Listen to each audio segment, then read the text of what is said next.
A $55 shimmery pink dress. A shiny new car. Money mistakes we made in our 30s, and they cost us thousands of dollars.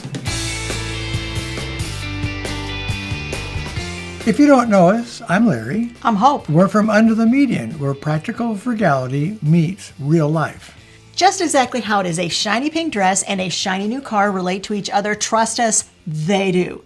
In this video, we're sharing the money mistakes that we made so you don't have to. Mistake number 1 was not tracking what we were spending. We were just spending money. We weren't writing anything down. We weren't tabulating anything. So we really didn't have a good idea of what we were doing. Now, this mistake came home pretty doggone quickly. About 2 months after our marriage, I opened the bank statement. I find out that we are, for most part, completely and utterly broke until the next payday. I called Larry and I said, "Hey, do you have any money?" He goes, "Yeah, I got $30 in my wallet." I said, "Great. Now we have $30 between now and payday, plus the amount of money we can dig up between the couch cushions." But that wake-up call actually was really good.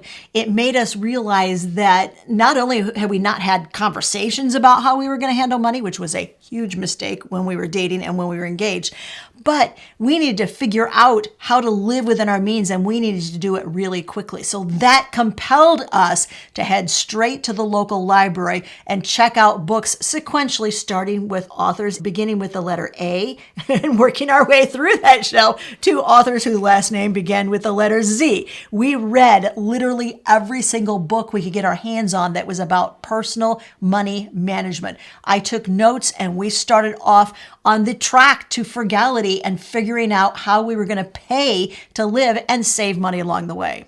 One of the first things that we did before we did all of our research, before we had all that information in, is we simply started writing down every dime that we were spending. That way, at least we knew where our money was going. We discovered really quickly that the budget was the roadmap to success. So that's your takeaway. Your budget is your roadmap, and don't wait for a crisis to force you to get started.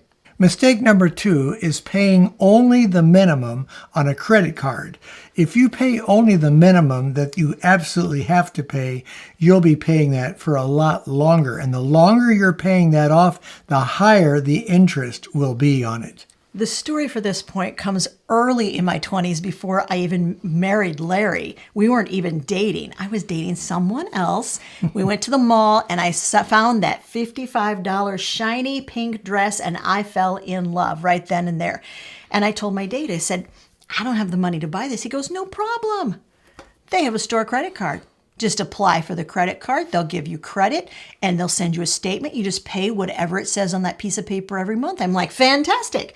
So I got the credit card. I got the first statement. Then I got the second statement and I thought that it would be paid for. Then I got a third statement. I thought, why is this $55 dress not paid for? I've paid them $55. I did not even know anything about the fact that interest had to be paid and that it was a loan. That was literally my sum total of lack of knowledge about credit cards. So I called them. They explained the whole thing. I said, fantastic. I'm going to pay off this dress. And then I'm going to close the credit card. They said, "No, you can keep it. You can charge more stuff on it later." I said, "I only need one shiny pink dress. I don't need any more dresses." And in fact, I got rid of the credit card and I got rid of the guy that got me into the credit card. That was a good move on her part for both things. The third mistake is to not take advantage of retirement matches on retirement funds. We had a chance to make 3% on all the money that I would put in toward a retirement fund early on. But we weren't thinking about retirement. We were thinking about some other things that we needed to do with our money, like buy a house, maybe replace a car. We just weren't in the mode of thinking long-term and down the road. Had we really thought about it and started early, we would have been much better off in our 60s. That 3% match cost us thousands upon thousands of dollars in compound interest over the last 40 years. So always remember, if your company offers a retirement match, take advantage of it and put the money in up to the match. Mistake number 4, and I did this one, buying a brand new car. Now, at the time that I bought the car, Hope and I weren't dating, and I wanted a car pretty similar to the one I was driving. I found one brand new, and the price was pretty low on it for what I was getting, but still I had to take out a loan. The loan wasn't real high. It was $111 a month. That's all the payment was, but I think it was it a 5-year loan? 5-year loan. So what I didn't do was add it all up and see how much I would have actually been paying for that car at the end of 5 years. That is a sobering thing to do if you want to see how much interest can add up and cost you a lot extra. After we got married, we paid that car off early and got rid of that debt. And I will note that Larry is not alone in this. I also came to the marriage with a car loan. Yes. The thing was, you look back 37 years and think, $111, that's a really low car payment. But you have to extrapolate that for what we were being paid 37 years ago as well. Yeah. And that was a good chunk of change out of our income every single month. And it hampered us for months on end from being able to save money and reach our financial goals. Stay out of debt. Better to save up the money and earn interest on it while you're saving and then buy the item with cash. Mistake number 5, not shopping around for insurance, especially car insurance. We had the same car insurance for 15 years or 20 years at least. It was a great company. We liked them. We just paid them every month, whatever they told us to pay them. And it never occurred to us to look around and see if there was cheaper insurance available elsewhere. That mistake, once again, cost us hundreds upon hundreds of dollars. Now we tell people once a year need to shop around and see if you can get less expensive car insurance. Now, of course, another way to lower your car insurance is to raise your deductibles. That as well will lower those insurance payments. And finally, if you pay once a year instead of once every month or once every quarter, then generally they take off that convenience fee and they will lower your payment. Now, the good thing for you is that over the past 37 years, we've gotten really good at knowing how to cut back on expenses so that you can consistently spend less and save more every single month. But if you want step-by-step instructions that we have for you and 10 significant areas of your budget and how you can lower those expenses, we have a free guide for you. It's the guide on radically reducing your expenses. It's free, and there'll be a link in the video description. Mistake number 6, and we did this one as well, the buy now, pay later mistake. We had to have windows replaced in our first house, and we thought, well, we could pay cash for the windows. We had enough money in cash, but somebody suggested to Hope that we do the buy now and pay later so that money in the bank could earn interest instead of paying it off on the loan. And that seemed to make sense to us, so we decided to do it.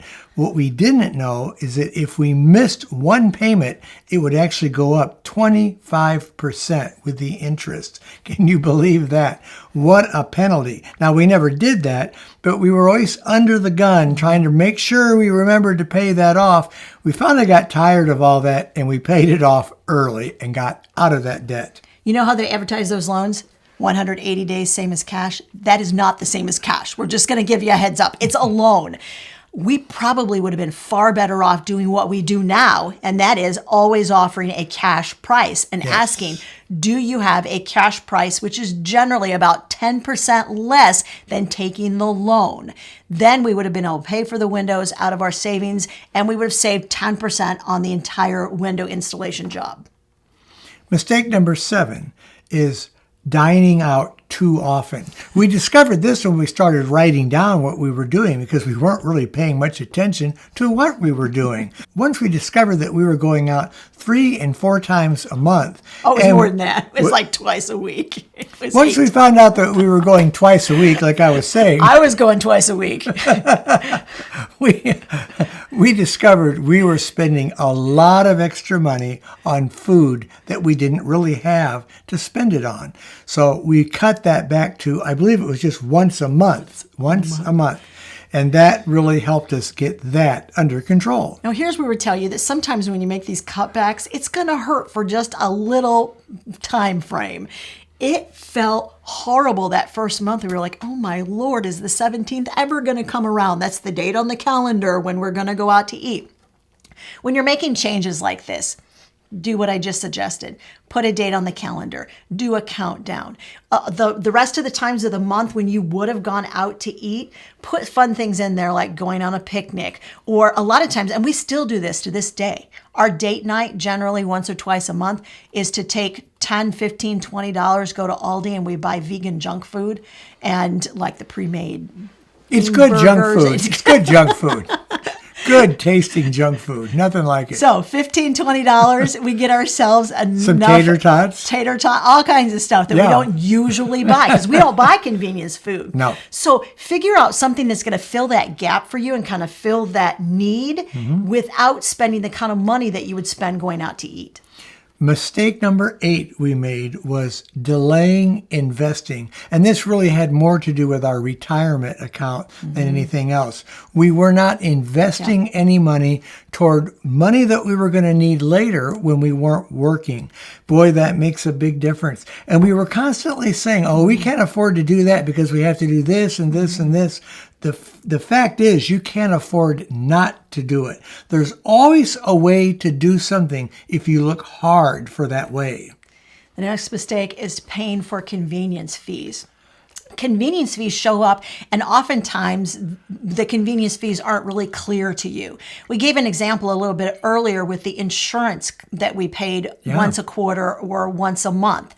And we did not realize, read what they send to you in the mail or in the email. It should say that there's a fee which is being added every month. Usually it's like $4 or $5, maybe even $6 for the convenience of paying that once a month instead of paying it once a year. Another example is anything you buy online. A lot of times they are charging you for swiping that card. They don't care if it's a debit card. They don't care if it's a credit card. They're going to charge you whatever is being charged to them. And that can be upwards to 2.5%, 3.5% extra that you're paying for purchasing something online. So make sure that you're reading the fine print before you swipe your card and you pay for something online, or even if you're paying for something in person and you're swiping plastic, look real carefully to see if you're paying convenience fees. Mistake number 10 is we thought we knew enough. We thought we had this all down pat. We were going to do fine. No problem. Easy peasy. That was not the case.